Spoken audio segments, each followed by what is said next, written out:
이 시간부로 계약 종료예요. 1시간 안에 짐 정리해서 나가주세요. 제가 뭘 잘못했나요? 그런 거 없습니다. 그냥 나가세요. 알겠습니다. 서울의 화려한 특급 호텔 뒤편 한서연은 백지훈 팀장의 차가운 목소리에 고개를 들지 못했습니다. 10개월 동안 성실히 일했지만 계약직이라는 이유로 하루아침에 내쫓기게 됐죠. 사무실을 나오는 그녀의 발걸음은 무거웠어요. 고아원 출신 학벌도 백도 없는 그녀에게 이런 날들은 낯설지 않았지만 오늘은 유독 가슴이 아팠습니다. 비가 내리는 지하주차장, 서연은 우산을 펼치려다 한 노인이 쓰러지는 모습을 목격해요. 아무도 관심을 두지 않는 그 순간 그녀는 발걸음을 멈추고 노인에게 다가갔습니다. 그 작은 선택이 그녀의 인생을 완전히 뒤바꿀 줄은 몰랐죠. 노인의 흐릿한 눈동자가 그녀를 향했어요. 이름이 뭐지? 한서연입니다. 그 이름을 들은 노인의 눈빛이 순간 달라졌습니다. 왜일까요? 낯선 노인과 한서연 사이에 숨겨진 비밀은 무엇일까요? 그리고 이 우연한 만남이 그녀의 인생을 어떻게 바꿔놓게 될까요? 운명의 실타래가 풀리기 시작하는 이야기로 여러분을 초대합니다. 그 전에 1초면 누를 수 있는 구독과 좋아요 눌러주시면 영상 제작에 큰 힘이 됩니다. 서울의 밤은 빗줄기에 젖어 있었다. 한서연은 호텔 연회장 직원용 출입구를 통해 나오며 어깨를 움츠렸습니다. 10개월째 일하고 있는 이 고급 호텔에서도 그녀는 여전히 존재감 없는 그림자 같았죠. 서연은 비에 흠뻑 젖지 않기 위해 작은 우산을 펼쳤지만 바람이 강해 손에 잘 잡히지 않았습니다. 다음 주까지만 출근하면 돼. 오늘 받은 통보가 귓가에 맴돌았어요. 이유도 없이 그저 계약기간 종료라는 말뿐이었습니다. 백지훈 팀장은 서류에 서명하며 고개조차 들지 않았어요. 다른 계약직들도 마찬가지야. 회사 방침이니까 이해해. 이해할 게 뭐가 있을까요? 서연은 입술을 깨물었습니다. 고아원에서 나와 20살부터 혼자 살아온 그녀에게 이런 순간은 낯설지 않았어요. 누구도 그녀를 지켜주지 않았고 세상은 언제나 차가웠죠. 호텔 지하 주차장으로 향하는 길, 서연은 멀리서 신음소리를 들었습니다. 어둠 속 한쪽 구석에 쓰러진 노인이 있었어요. 흰 머리카락에 고급스러운 옷차림이었지만 얼굴은 고통으로 일그러져 있었습니다. 사람들이 바쁘게 지나다니는데도 아무도 멈춰 서지 않았어요. 그냥 지나칠까? 순간 망설였습니다. 하지만 노인의 눈빛에서 서연은 무언가를 느꼈어요. 자신도 한때 길거리에서 쓰러졌을 때 아무도 손을 내밀지 않던 그 순간이 떠올랐죠. 괜찮으세요? 구급차를 불러드릴게요. 서연은 우산을 내려놓고 노인 곁으로 다가갔습니다. 노인은 말없이 그녀를 바라봤어요. 그 눈빛에는 고마움과 함께 이상한 감정이 스쳐 지나갔습니다. 마치 오래전부터 기다려왔던 사람을 만난 듯한 그런 표정이었죠. 이름이 뭐지? 가까스로 내뱉는 노인의 질문에 서연은 대답했습니다. 한서연입니다. 구급차가 도착했고 의료진은 신속하게 노인을 실어 나갔어요. 안전한 곳으로 가는 줄 알았던 노인은 문득 서연의 손을 붙잡았습니다. 같이 가주게. 그 순간 서연은 결정했어요. 자신에게는 돌아갈 집이 있었지만 이 노인에게는 그런 곳이 없어 보였습니다. 적어도 지금은요. 그래서 서연은 구급차에 올랐어요. 자신도 모르게 이 선택이 그녀의 인생을 완전히 바꿔놓을 것이라는 사실을 전혀 알지 못한 채 말이죠. 비는 계속 내렸고 지하 주차장에 우산 하나가 버려진 채로 남겨졌습니다. 마치 과거의 한서연을 상징하듯 말이에요. 병원 응급실은 사람들로 북적였습니다. 간호사가 접수 서류를 내밀며 물었어요. 환자분과 어떤 관계이신가요? 서연은 잠시 망설였죠. 그냥 지나가다가 쓰러진 분을 도와드렸어요. 보호자 서명이 필요합니다. 망설임 끝에 서연은 보호자 칸에 자신의 이름을 적었습니다. 어차피 환자의 가족이 오면 물러나면 되겠지요. 하지만 2시간이 지나도록 아무도 찾아오지 않았어요. 의사는 노인의 상태가 안정되었다며 내일 검사를 더 해야 한다고 말했습니다. 혹시 연락처 아시는 분 있나요? 서연은 고개를 저었습니다. 집에 돌아가려던 그녀의 발걸음이 무겁게 느껴졌어요. 왠지 노인을 혼자 두고 가는 것이 마음에 걸렸죠. 결국 병실 의자에 앉아 밤을 보내기로 했습니다. 다음 날 아침 서연은 서둘러 호텔로 향했어요. 백지훈 팀장이 사무실로 그녀를 불렀습니다. 어제 손님 앞에서 실수했다면서 최다은 씨가 보고했는데. 서연은 어리둥절했습니다. 아니요, 그런 적 없어요. 내가 했든 안 했든 계약 종료 일주일 앞당겨졌어. 오늘부로. 서연의 손에 봉투가 쥐어졌어요. 월급도 제대로 받지 못한 채 그녀는 호텔을 나왔습니다. 원룸 월세는 밀렸고 다음 직장을 구하기도 전에 길거리에 나앉을 위기였죠. 발걸음은 자연스럽게 병원으로 향했습니다. 노인은 여전히 잠들어 있었어요. 간호사는 서연을 알아보며 미소 지었습니다. 보호자분이 안 계셔서 걱정했어요. 환자분 상태가 많이 호전되셨대요. 그 순간 노인의 눈이 천천히 떠졌습니다. 몇 번 깜빡이더니 서연을 바라봤어요. 맑은 눈동자였습니다. 자네가 날 구해준 건가? 서연은 고개를 끄덕였어요. 괜찮으세요? 아프신 데는 없나요? 노인은 천천히 일어나 앉으며 물었습니다. 이름이 뭐라고 했지? 한서연입니다. 그 이름을 듣자마자 노인의 눈빛이 변했어요. 마치 오래된 기억 속에서 무언가를 찾아낸 듯한 표정이었습니다. 한서연. 노인은 그녀의 이름을 되풀이하며 몇 초간 침묵했죠. 그리고 천천히 입을 열었습니다. 내 이름은 장시우라고 하네.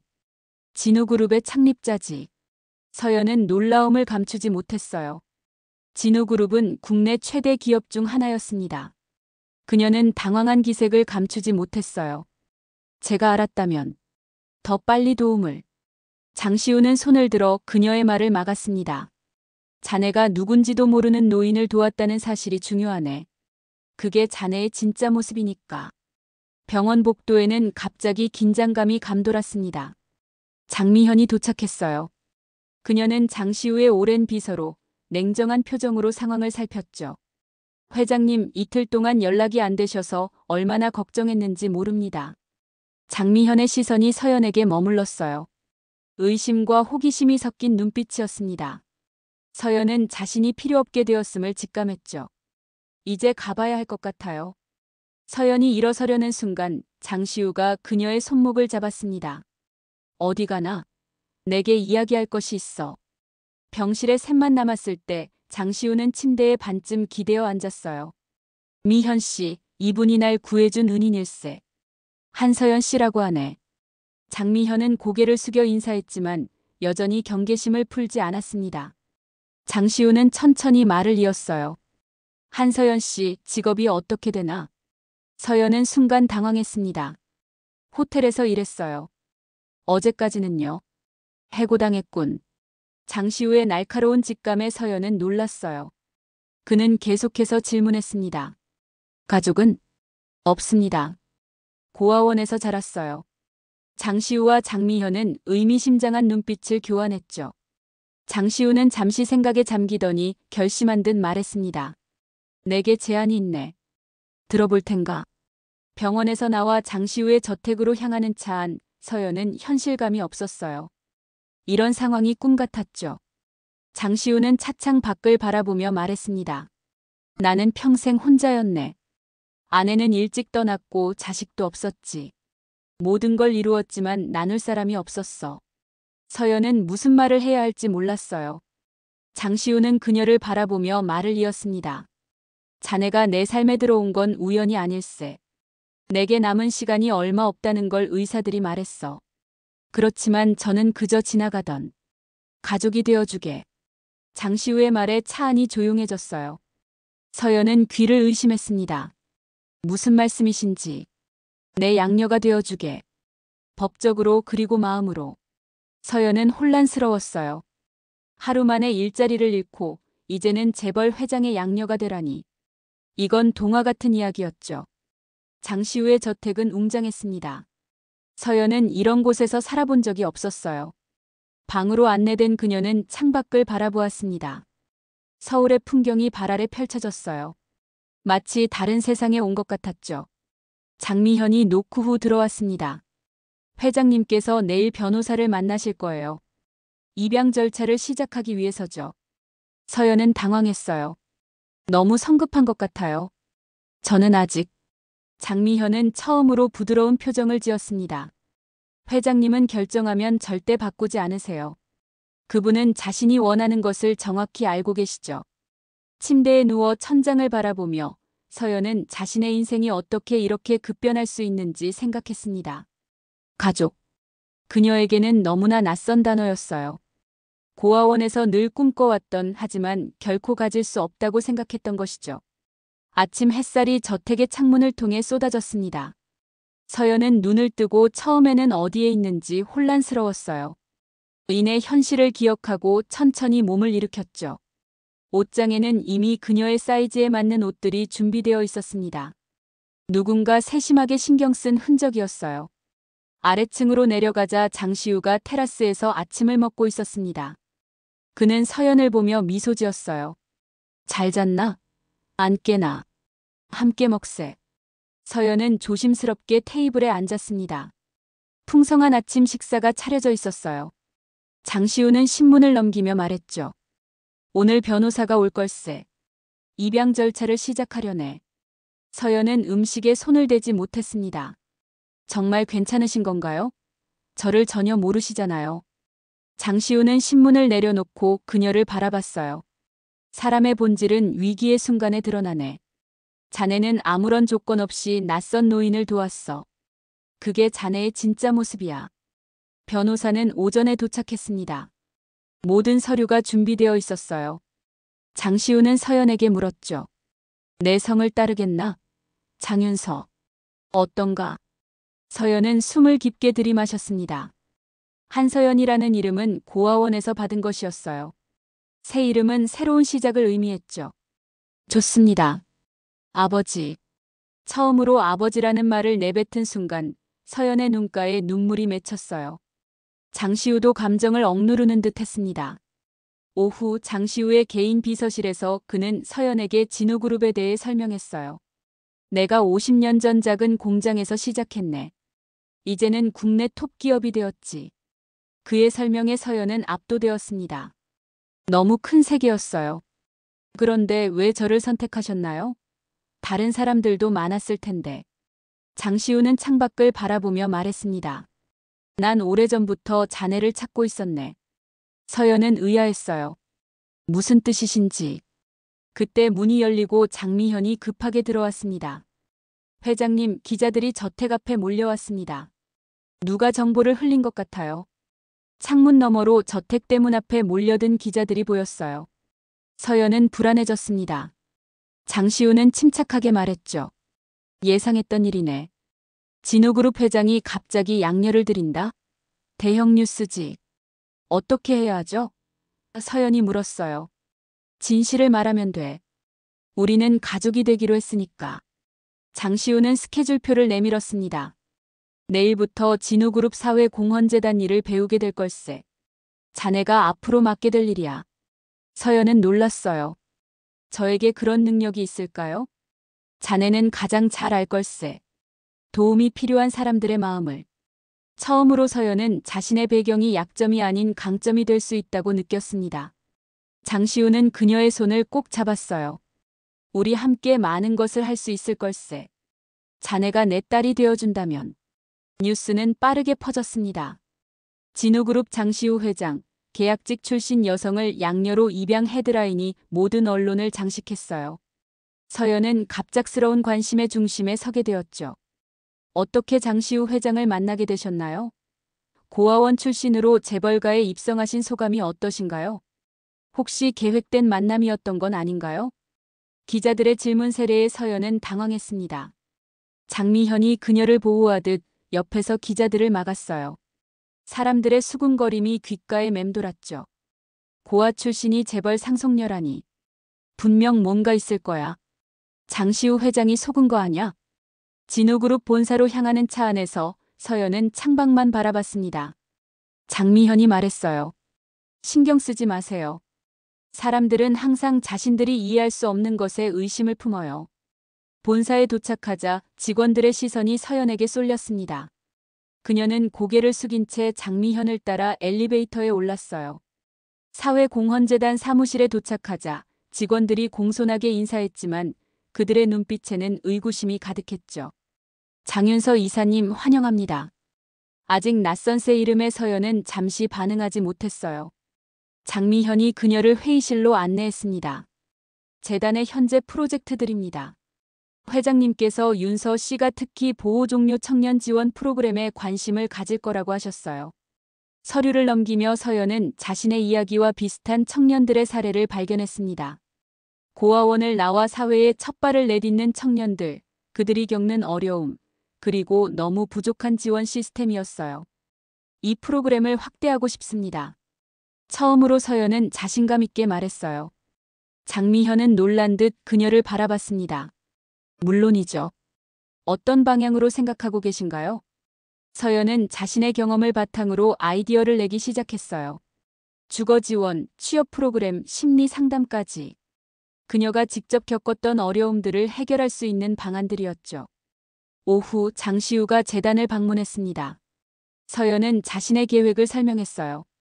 좋은 생각이네. 내가 자네를 선택한 이유가 바로 그거야. 서연은 의아했습니다. 무슨 뜻이신지. 장시우는 창밖을 바라보며 말했어요. 난 부를 쌓았지만 그것을 어떻게 나눌지 항상 고민했네. 자네는 그 답을 갖고 있어. 그날 밤 서연은 호텔 시절 함께 일했던 최다은에게서 연락을 받았습니다. 서연아, 아니, 이제 윤서라고 불러야 하나? 정말 대단하다. 우리 좀 만날까? 의심스러웠지만 서연은 만남을 약속했어요. 카페에서 다은은 환하게 웃었습니다. 너 정말 대박이다. 어떻게 장시우 회장을 만난 거야? 서연은 간결하게 설명했어요. 다은의 눈빛이 변했습니다. 솔직히 말해봐. 정말 우연이었어? 아니면 계획한 거야? 서연은 상처받았어요. 무슨 말이야? 다은은 낮은 목소리로 말했습니다. 사람들이 다 그래. 내가 회장님을 노렸다고. 서연은 충격을 받았어요. 그녀가 자리를 뜨려는 순간 다은이 손목을 잡았습니다. 미안해. 그냥 부러워서 그랬어. 우리 호텔로 돌아와. 백 팀장님이 실수했다고. 서연은 손을 빼며 말했어요. 이제 내 갈 곳이 생겼어. 다시는 뒤돌아보지 않을 거야. 한 달이 지났습니다. 서연, 이제는 장윤서라는 이름으로 살아가는 그녀는 재단 일에 점점 적응해가고 있었어요. 그녀가 제안한 보호종료 청년 지원 프로그램은 빠르게 확대되었죠. 첫 번째 주거지원센터 개소식에서 그녀는 연설을 했습니다. 우리 모두에게는 안전한 공간이 필요합니다. 특히 가족의 지원 없이 홀로 서야 하는 청년들에게는요. 박수 소리가 들려왔지만 동시에 뒤쪽에서 작은 소란이 일었어요. 한 기자가 손을 들고 질문했습니다. 장윤서 이사님, 최근 보도된 기사에 대해 어떻게 생각하십니까? 당신이 장시우 회장을 만난 것이 우연이 아니라는 주장에 대해서요. 윤서는 당황했어요. 장미현이 급히 다가와 기자를 제지했지만 이미 모두의 이목이 집중된 상태였죠. 그날 저녁 윤서는 인터넷 기사를 보며 충격을 받았습니다. 진우그룹 후계자의 수상한 과거, 계획된 접근이었나? 같은 제목의 기사들이 넘쳐났어요. 심지어 그녀가 고아원에 있을 때 찍힌 사진까지 공개되었습니다. 장시우가 그녀의 방을 노크했어요. 괜찮나? 윤서는 눈물을 참으며 고개를 저었습니다. 왜 이런 일이 벌어지는 거죠?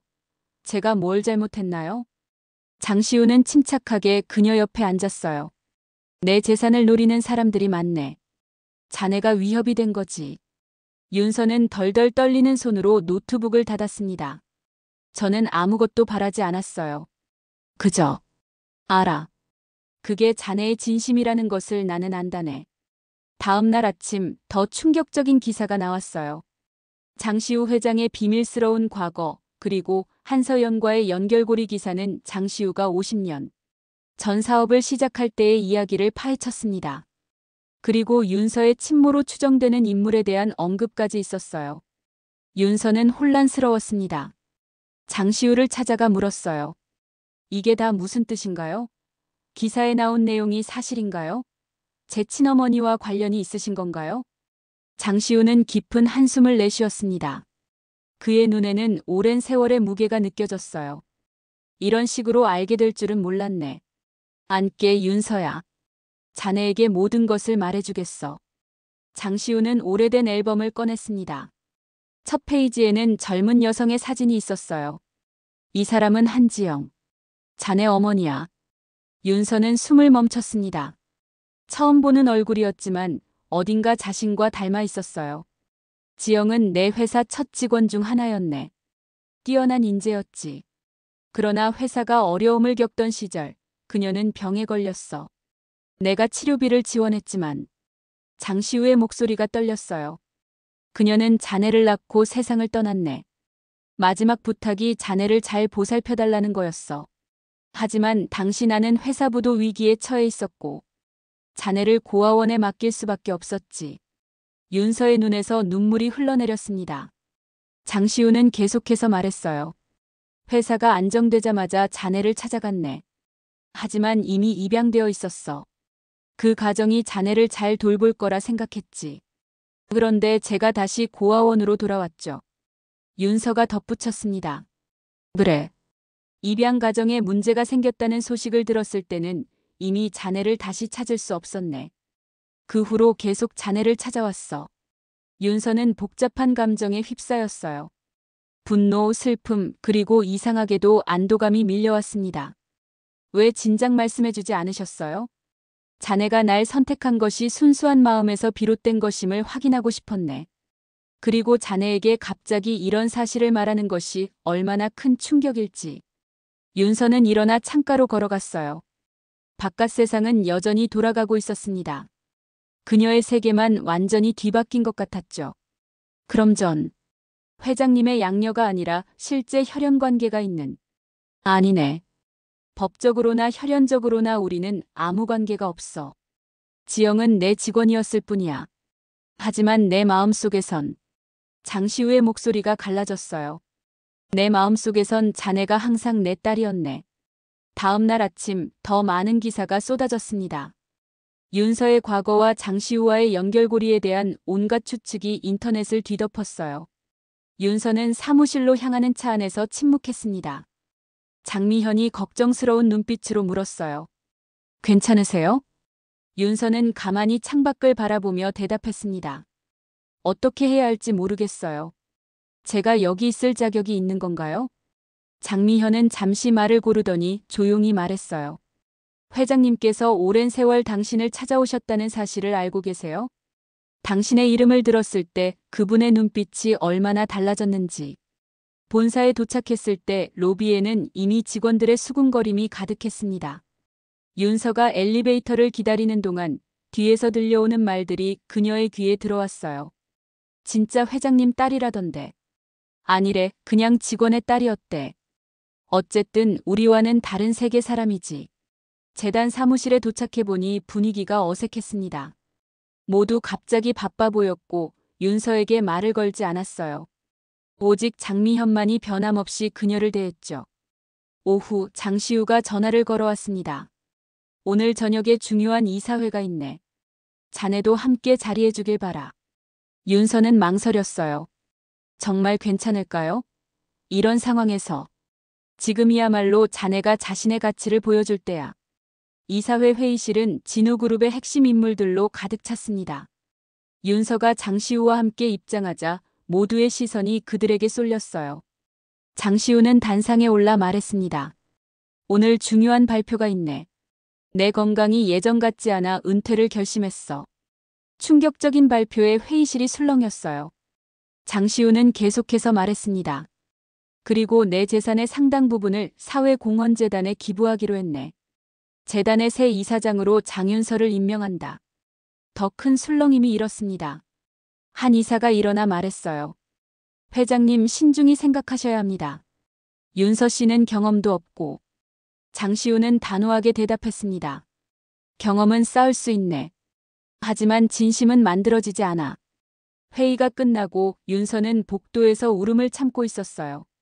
장시우가 다가와 그녀의 어깨에 손을 얹었습니다. 자네에게 너무 큰 짐을 지웠나? 윤서는 고개를 저었어요. 아니에요. 그저 제가 정말 할 수 있을지 모르겠어요.